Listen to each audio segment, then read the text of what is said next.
Основное технологическое здание состоит из печного корпуса, разливочного цеха и склада готовой продукции. Фундаментные работы полностью завершены.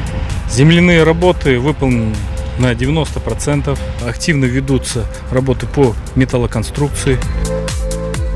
Это очень короткие сроки для строительства такого современного инвестиционного проекта. 7 месяцев работы, уже видны результаты. Проект государственно-частного партнерства, который будет оказывать специальные социальные услуги для лиц престарелого населения и лиц с инвалидностью. Меняется стратегия. Государство выбрало крен в сторону маленьких социальных проектов. В качестве флагмана дальше уже это рекомендовать другим регионам.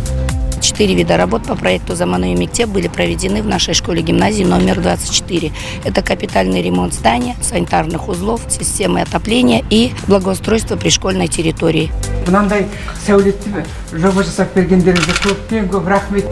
Условия для преподавания для учителей, для учеников, для их родителей. Спортплощадки волейбольные, футбольные, вот детские. Они будут открыты для всего микрорайона. Нравится вам поле? Да!